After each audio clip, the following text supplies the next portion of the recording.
Undertale is a visually simplistic game in the style of classic RPG titles such as Earthbound, and was developed independently by Toby Fox. In early May of 2013, Fox sent a short demo of the game to the site Fangamer, and they streamed the event on Twitch. The demo was met with mostly positive reviews, and a public demo was then later released as well. In June of the same year, Fox decided to launch a Kickstarter campaign to get some additional funding to make a full game out of this demo. The campaign ended up receiving over 10 times as much as the $5,000 goal. Initially, the game was supposed to be around 2 hours long, with each area taking roughly 15 minutes to traverse. But the final game ended up being over 3 times as long. He stated that he did basically everything on his own except for some of the artwork, as he did not want to rely on anybody else. Fox anticipated a mid-2014 release, but soon realized that that would not be possible, so the game had to be delayed. He spent an additional year and a half working on the game, and on September 15, 2015, Undertale was finally released and subsequently met with critical acclaim across the board.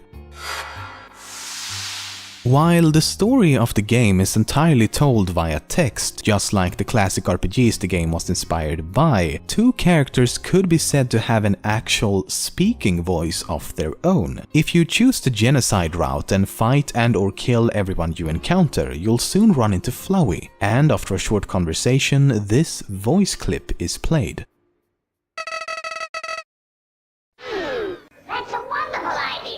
The only other character to have any sort of audible speech is Metaton, and it occurs when he's transforming into Metaton X. Oh, yes.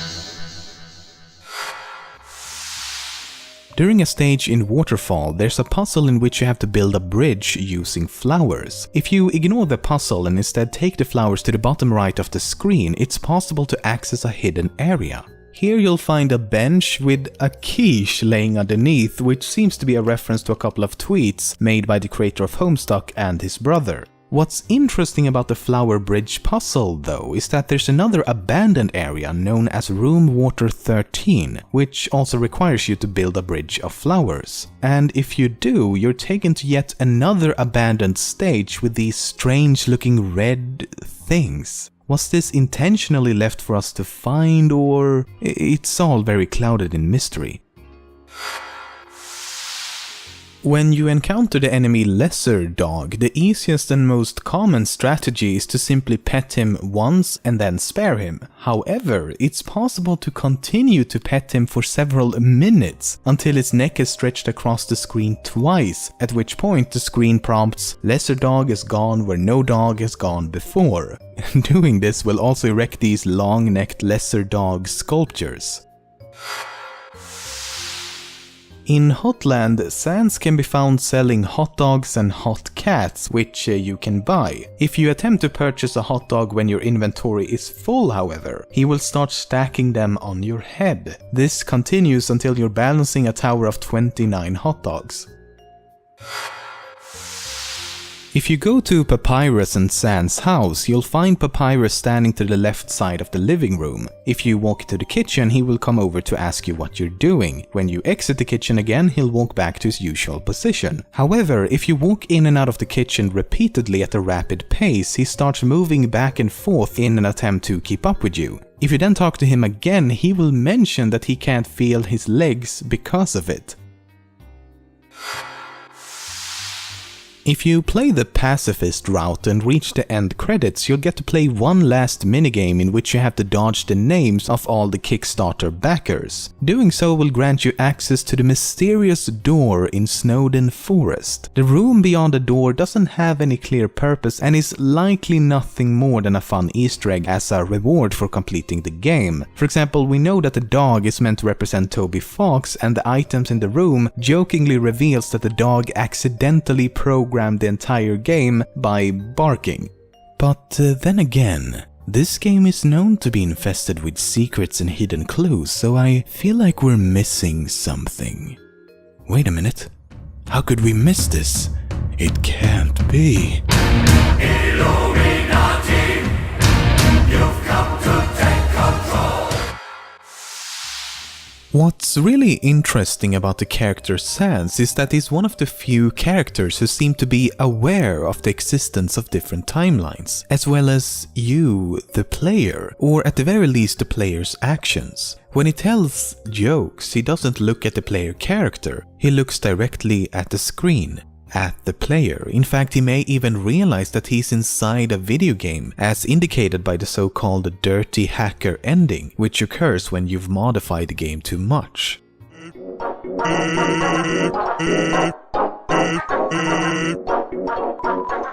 Then there's the final battle with Sans at the very end of the genocide route, in which this conversation takes place. The very first word is interesting because he says "our reports." In other words, he is or was working with someone who may know just as much as himself. He also realizes that you are responsible for the anomalies in the timelines caused by you saving, loading, and even restarting the game entirely. Once he understands that his life and everyone else's are in the hands of someone else, he feels so utterly powerless that he seems to develop a sort of nihilism, which other characters like his brother simply misconstrue as laziness. He also exhibits strange abilities like teleportation during this scene.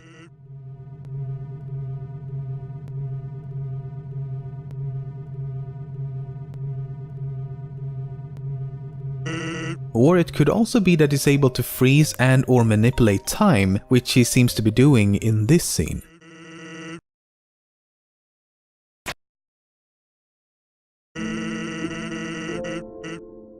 He frequently skips several areas by using shortcuts, and his brother Papyrus makes a few comments regarding his abilities.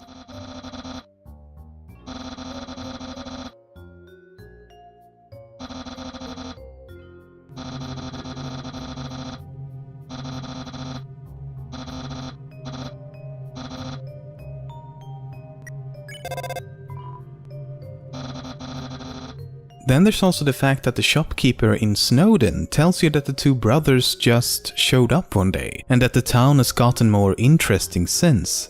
At the end of the day, it's really anyone's best guess as to how Sans really fits into the overall story.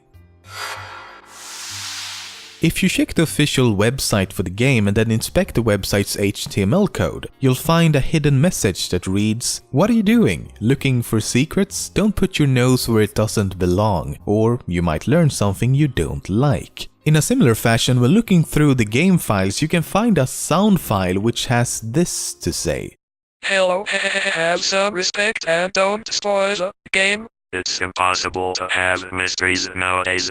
Because of nosy people like you. Please keep all of this between us. If you post it online, I won't make any more secrets. No one will be impressed. It will be your fault.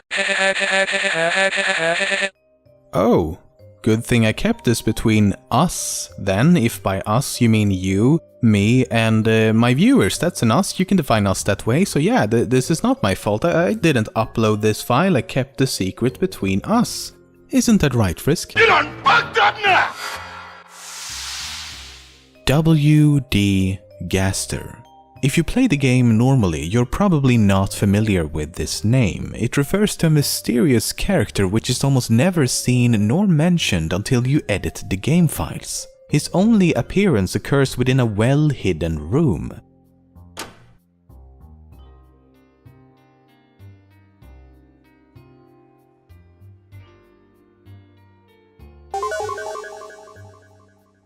You can't interact with him, and it's unclear if this truly is Gaster because the sprite of this character is only known as Mystery Man. Then there's 3 other characters known in the game files as G Follower 1, 2, and 3.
From these encounters, we learned that Gaster was the royal scientist before Alphys, who replaced him. We also learned that he created the core and then presumably disappeared as he fell into his creation. This brings us to the true lab. Within this laboratory you can find these entries written by Alphys. They range from 1 to 21, but entry number 17 seems to be missing. That is until you yet again modify the game files to gain access to a hidden section containing this message written in strange symbols. The symbols comes from a font known as Wingdings, and once transcribed into plain English reveals this message. Entry number 17. Dark, darker, yet darker. The darkness keeps growing. The shadows cutting deeper. Photon readings negative.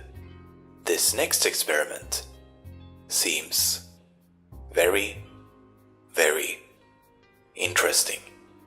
What do you two think? This all but confirms that WD Gaster stands for Wingdings Gaster. However, some prefer to believe that his full name is Wingdin Gaster, as there's another font known as Aster, thus creating a portmanteau of the two font names. And when Sans falls asleep at the end of the genocide route, the letters appear to be using the Aster typeface. Furthermore, there's a family of flowers known by the name of Astericeae, more commonly referred to by the abbreviation Aster. This family just happens to include daisies, sunflowers and buttercups, which could be relevant given how important yellow and golden flowers are to the main storyline. Coincidence or not, who knows?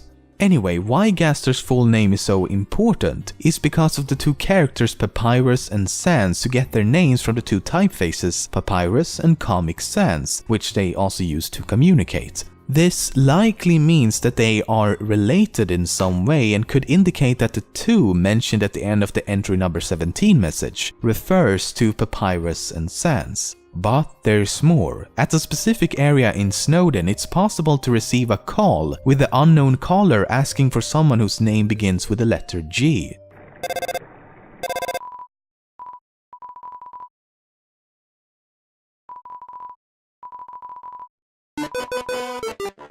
That someone could possibly be Gaster. There's a hidden stage called Sound Test in which you can play 4 different loops. One of them is called Gaster's Theme.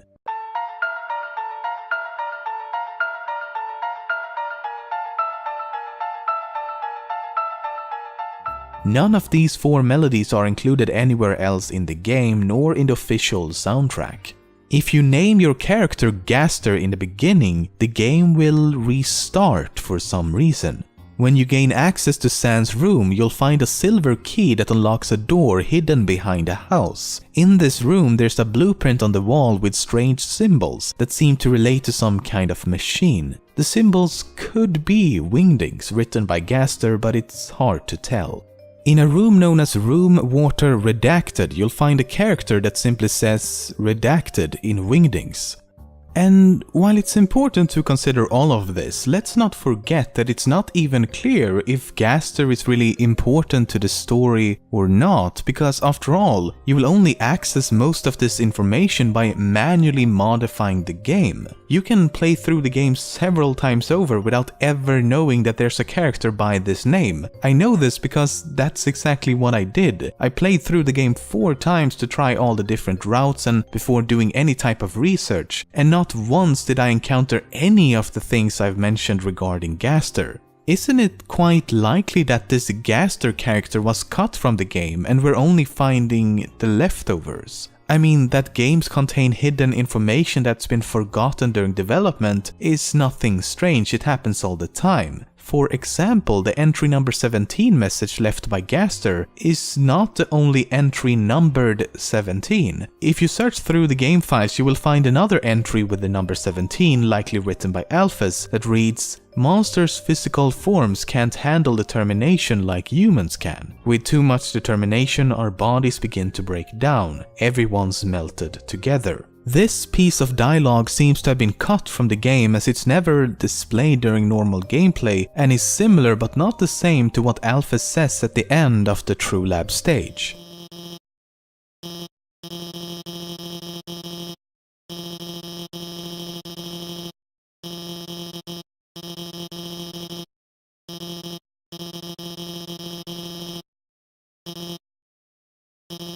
With all this said, what still gives Undertale such credence is that it continually breaks the fourth wall, and things like saving and loading game files can actually have an effect on the in-game storyline. Normal game mechanics that are normally meant as tools for the player are in this game used as important plot devices. So it wouldn't be the biggest stretch of the imagination that digging through the game files could actually be a part of the gameplay.